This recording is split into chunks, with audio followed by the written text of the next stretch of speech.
नमस्कार नमस्कार नमस्कार दोस्तों, मैं Nikhilesh Jain Hindi chess base India channel पर आप सभी का हार्दिक अभिनंदन करता हूं।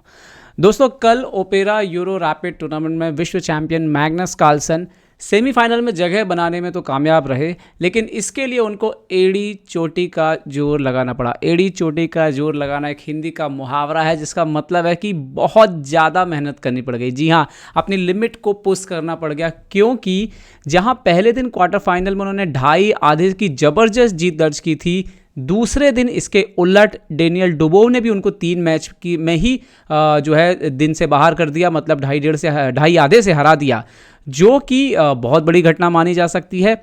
और सबसे बड़ी बात कि जो 2 गेम डेनियल डुबोव ने मैग्नस कार्लसन को हराए, वो बहुत ही कम चालों में गेम आए और कार्लसन की तरफ से कुछ बड़ी बड़ी जो है गलतियां हुई वहां पर।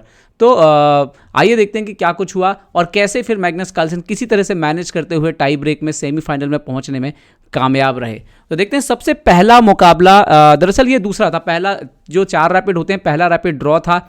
दूसरा रैपिड जो खेला गया, इसमें मैग्नस कार्लसन सफ़ेद मोहरों से खेल रहे थे। अब देखिए गेम में होता क्या है। शुरुआत होती है E4 E5 से। मैं इसको डेनियल डुबोव की साइड से आपको दिखाता हूं। Night F3, night C6, bishop C4। तो नॉर्मल इटालियन से शुरुआत हुई, जो कि इससे पहले भी मैग्नस कार्लसन ने इस्तेमाल की थी और जीत दर्ज की थी उन्होंने पहले दिन। D3, ओके, H6, यहाँ पर नाइट C3। तो नॉर्मल डेवलपमेंट दोनों साइड से चलता रहा। बिशप B4, कासल किया वाइट ने, तो बिशप इंटू C3। ये एक आप कह सकते हैं कि एक इंटरेस्टिंग मूव जो कि डुबोव ने यहाँ पर इस्तेमाल की। बिशप C3 जो है सेकंड पॉपुलर लाइन है, यूजली लोग कासल यहाँ पर करते हैं ब्लैक पीसेस से। Okay, bishop C3, Magnus Carlsen ने BC3 मारा, ओनली ऑप्शन था, अभी कासल किया। बिशप B3 यहाँ पर कार्लसन ने खेला। यहाँ पर जो इससे पहले मैच खेले गए हैं उसमें रुक E1, H3, बिशप E3, इस तरह की चालों का इस्तेमाल किया है, लेकिन बिशप B3 जो है वो इस्तेमाल नहीं किया गया था। तो ये एक इंटरेस्टिंग मूव था। क्या मैग्नस कार्लसन जो है यहाँ पर करने की सोच रहे थे? क्या वो बाद में जाकर के जो है कभी C वाले पॉन के उपयोग के बारे में सोच रहे थे, या बिशप B3 उन्होंने यहाँ पर खेला, स्टेबल किया? डेफिनेटली D4 करते तो एक टेम्पो लूज हो सकता था, तो उसको बचाने के लिए किया होगा। ओके, लेकिन इतना पॉपुलर नहीं। D6 खेला, यहाँ पर डुबोव कंटिन्यू करते हुए अपना डेवलपमेंट जारी रखते हुए, उनका कोई अभी तक यहाँ पर डैमेज तो स्ट्रक्चर हुआ नहीं, सिर्फ उन्होंने अपना बिशप दिया है। नाइट D2, यहाँ पर मैग्नस कार्लसन खेलते हैं। इंटेंशन बिल्कुल क्लियर था कि F4 लेकर के आएंगे, नाइट को भी एक्टिवेट कर रहे हैं। ओके, और अब जैसे ही इन्होंने नाइट पीछे खींचा, E5 के पॉन से थोड़ा प्रेशर भी रिलीज हुआ और ब्लैक को मौका मिला। तो जो पिछला मूव उन्होंने D6 खेला था यहाँ पर, अब यहाँ पर डेनियल डुबोव का फायदा लेते हुए क्या खेलते हैं, D5। Okay, E into D5, night into D5। अभी C3 पे प्रॉब्लम, तो मैग्नस कार्लसन ने खेला नाइट E4 और अब यहाँ पर नाइट A5 मूव खेलते हैं डेनियल डुबोव। ऑलरेडी ये जो गेम था वो जो आप बोलें कि ओपनिंग की बुक्स है, जो थ्योरीज है, उससे बाहर आ चुका था और ये टोटली अब एक अननोन पोजीशंस पे ऑलरेडी कन्वर्ट हो चुका था। ओके, यहाँ पर मैग्नस कार्लसन ने सरप्राइजिंगली बिशप इंटू D5 मारा। शायद इसकी इतनी ज़रूरत नहीं थी, शायद यहाँ पर भी जो है आप C4 प्रेस कर सकते थे या इंतजार कर सकते थे या बिशप को अपना डेवलप कर सकते थे, बिशप D2 ही निकाल लेते सिंपल से, तो एक मोहरे को गेम में लाया जा सकता था। लेकिन जैसे बिशप उन्होंने दिया, ओके, क्वीन इंटू D5, तो देखने वालों को ये लगा कि यार पोजीशन, क्योंकि शायद मैग्नस कार्लसन ने यहाँ पर जो है देखा था, जो उनका आइडिया था कि बिशप दे दो और बिशप इंटू H6 मारो। और एक्चुअली में मैग्नस कार्लसन का जो कैलकुलेशन था वो बिल्कुल सही था, क्योंकि इस पोजीशन तक कार्लसन की पोजीशन अच्छी ही थी, ऑलरेडी उनको पॉन मिल गया था। ओके, यहाँ पर इन्होंने अभी आप अगर मारने जाएंगे तो आप देख सकते हो कि नाइट F6 चेक आ रहा है, तो इसीलिए ये बिशप H6 नहीं मार सकते, क्वीन जो है वो चला जाएगा। सो यहाँ पर F5 खेला, अब बिशप भी मर रहा है, नाइट भी मर रहा है, लेकिन जो कार्लसन की तैयारी थी, जो उन्होंने शानदार चाल खेली C4। आइडिया क्या है एक्चुअली में कि क्वीन पर अटैक करना, क्वीन जैसे पीछे हटता है, बिशप D2 से आना और वो नाइट जो हैंगेंगे उस पर अटैक कर देना। तो मतलब क्या हुआ कि आप हमारा नाइट मार भी लें तो भी मैं ये बिशप नाइट मार रहा हूँ, और सब कुछ ठीक चल रहा था मैग्नस कार्लसन के हिसाब से। F into E4, bishop into A5 मारा मैग्नस कार्लसन ने, क्वीन G6 आया यहाँ पर डेनियल डुबोव, सो क्वीन E2 खेला, रुक F4 आए, और अब वो मौका आता है जब कार्लसन करते हैं एक बड़ी गलती। यहाँ पर कार्लसन चुपचाप जो है F3 कर सकते थे, E F3, रुक F3, इवन रुक G4, या अगर बिशप G4 खेले भी तो रुक G3 के बाद वाइट बिल्कुल फाइन है, बल्कि बेटर पोजीशन है यहाँ पर वाइट की। लेकिन कार्लसन ने एक गलती की, बिशप D2। अब देखिए क्या होता है कभी कभी कि किंग के सामने क्वीन है तो इसका वैल्यू ज़्यादा है, रुक भी पास में, इसका भी वैल्यू ज़्यादा है, और सडनली जैसे ये बिशप गेम में आया, सडनली इस क्वीन के पास देखिए स्क्वायर की थोड़ी सी प्रॉब्लम हो रही है। और आपको ये भी ध्यान रखना है कि अपोनेंट के पास लाइट कलर का बिशप है, मतलब G2 पे एक इशू बन सकता है, F3 पे एक इशू बन सकता है, और वही चीज़ सामने आ गई। सडनली बिशप G4 मूव आ गया, जो कि मैग्नस कार्लसन मिस कर गए। मतलब पोजीशन अच्छी थी, BD2 नहीं खेलते कुछ नहीं होता, लेकिन BD2 खेला, डेनियल डुबोव ने बिशप G4 फाइंड कर लिया। अब क्वीन E1 खेलें तो बिशप F3 के बाद मेट बचाना मुश्किल हो जाएगा, G2 पे मेट है, बचाएंगे तो क्वीन H5 के बाद आप ध्यान देंगे अनस्टॉपेबल मेट आ रही है, क्योंकि आप यहाँ पे H4 खेलेंगे तो अपोनेंट रुक इनटू H4 भी यहाँ पर मार देगा। तो F3 खेलना पड़ा यहाँ पर, और बिशप F3 के बाद क्वीन मर रहा है, G2 पिन है, क्वीन F2 खेला तो रुक G4 आ गया, अभी G2 मर रहा है तो G3 खेलना फोर्स है। अब ये जो बिशप है इसको तो अमरत्व प्राप्त हो गया, इन्होंने तो अमृत पी लिया यहाँ पर। अगला रुक भी गेम में आ गया, रुक E1 आए बट रुक F6, अब वो क्वीन हटेगा तो रुक भी वहाँ पर शिफ्ट होगा, बिशप भी मूव होने लग गया। D इंटू E4 मारा यहाँ पर वाइट मैग्नस कार्लसन ने, बट क्वीन H5, और अभी जो है यहाँ पर जैसे रुक E3 खेला बिशप को मारने के लिए तो bishop into E4, queen E2, सो रुक इंटू G3, और यहाँ पर जो है रिज़ाइन कर दिया मैग्नस कार्लसन ने, क्योंकि अभी उनका बहुत प्रॉब्लम हो रहा है, चेक पड़ा है, क्वीन मर रहा है, आप रुक से रुक मारोगे तो क्वीन मर जाएगा, पॉन से मारोगे तो मेट हो जाएगी, तो यहाँ पर मैग्नस कार्लसन ने रिज़ाइन कर दिया। तो ये तो मैग्नस कार्लसन को ज़बरदस्त झटका लगा, आप लाइव जो भी लोग देख रहे होंगे वो बिल्कुल ही परेशान हो गए थे कि ये कैसे हो गया, और ख़ासतौर पे जब पिछले टूर्नामेंट में वो डेनियल डुबोव से हार के बाहर हो गए थे। अब क्या होता है, अगला गेम आता है बोर्ड पर, अगले बोर्ड पे मैच में भी मैग्नस कार्लसन साफ तौर पे उनका फ्रस्ट्रेशन दिख रहा था, मतलब कार्लसन जैसे किसी भी सूरत पे जीत चाह रहे हों, और उनके खेल जो है बड़ा ही आप कह सकते हैं ऐसा कम दिखा गया कि कार्लसन इतने प्रेशर में आ जाएं कि गलतियां करने लगें, और वो कल डेनियल डुबोव ने करके दिखाया।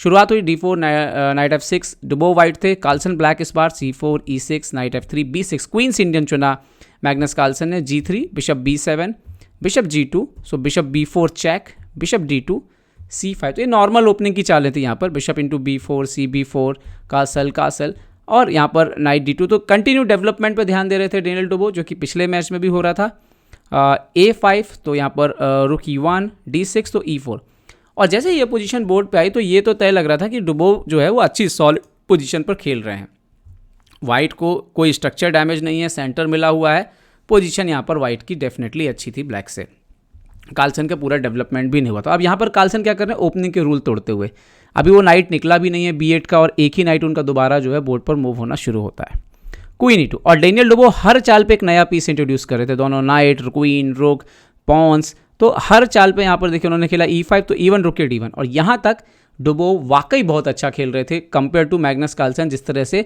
रूल्स को तोड़ रहे थे, मतलब एक ही पीस को बार बार खेल रहे थे जबकि कुछ पीस निकले नहीं थे, जबकि यहाँ पर डुबोव सारे मोहरे अपने गेम पे ला रहे थे। सो नाइट C6, तो यहाँ पर खेला नाइट F1। अब ये जो नाइट F1 था, दरअसल इसका आइडिया ये था कि जो लाइट कलर का बिशप जो है थोड़ा सा अपसेंस है यहाँ पर, और ये जो स्क्वायर्स कमजोर हैं इनका फ़ायदा आप लेने की तैयारी कर ली थी डेनियल डुबोव ने।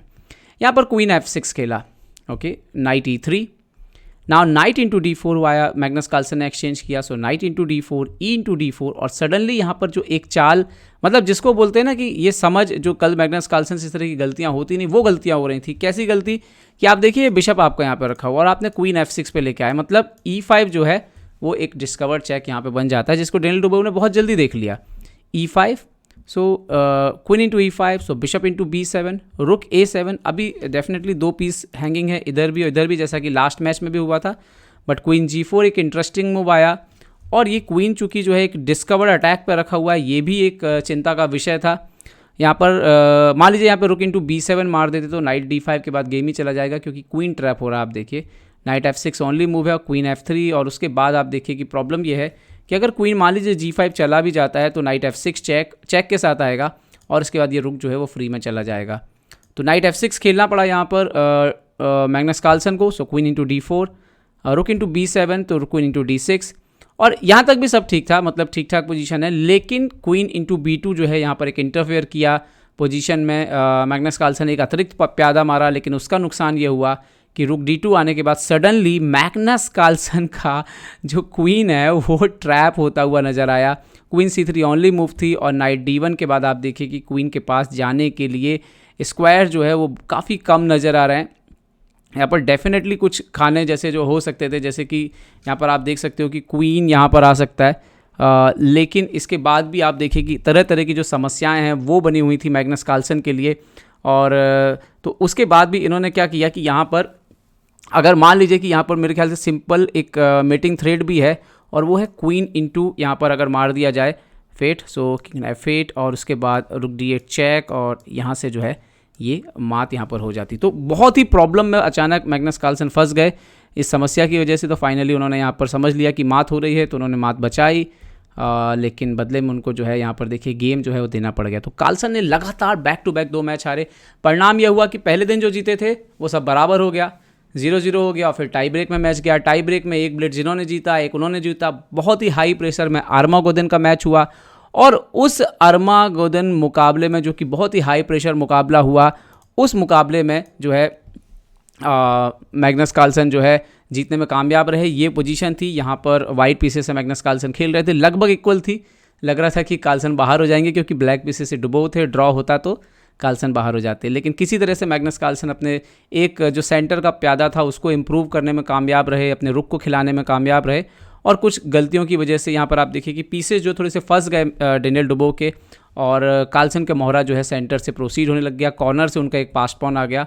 और इन सब की वजह से ही थोड़ी देर बाद जो है मैग्नस कार्लसन ने मैच जो है ये जीत लिया और डुबो ने रिज़ाइन किया। तो ये एक बड़ा दिन रहा डेनियल डुबो की लाइफ का कि उन्होंने मैग्नस कार्लसन को वाकई बहुत परेशान कर दिया। और मुझे याद नहीं पड़ता कि मैग्नस कार्लसन को कभी किसी ने इतना परेशान किया हो। तो ये शतरंज के वर्ल्ड के लिए भी अच्छा है कि नए खिलाड़ी, युवा खिलाड़ी मैग्नस कार्लसन को परेशान कर रहे हैं। इसका मतलब है कि दुनिया में एक दस्तक आ रही है कि वर्ल्ड चैंपियन जो है वो बना रहना कार्लसन के लिए अब एक चुनौती होगी, लगातार बना रहना चुनौती होगी, क्योंकि जो यंगस्टर्स आ रहे हैं वो शायद कार्लसन की कमज़ोर कड़ी जानने लगे हैं। दोस्तों उम्मीद करता हूँ कि वीडियो आपको पसंद आया होगा। पसंद आया तो लाइक, शेयर और सब्सक्राइब करना ना भूलें। देखते रहिए चेसबेस इंडिया। चेसबेस इंडिया के लिए मैं निकलेश जैन। जय हिंद। तो उम्मीद है आपको हमारे वीडियो पसंद आए होंगे। अपने सुझाव हमें जरूर दें और याद रखें शतरंज की हर छोटी बड़ी खबर के लिए जुड़े रहें चेसबेस इंडिया चैनल से। जी हाँ, चाहे वो खिलाड़ियों के इंटरव्यू या फिर वो खेल का विश्लेषण, चेसबेस इंडिया हमेशा आपके लिए खबरें लाएगा सबसे तेज, सबसे जल्दी। सब्सक्राइब करें हिंदी चेसबेस इंडिया चैनल को। अगर आप यूट्यूब पर देख रहे हैं तो सब्सक्राइब करें और साथ ही साथ बेल आइकॉन दबाना ना भूलें दोस्तों, क्योंकि इसी से मिलेंगे आपको सारे नोटिफिकेशन। फेसबुक पर देख रहे हैं तो जरूर लाइक और शेयर करना ना भूलें।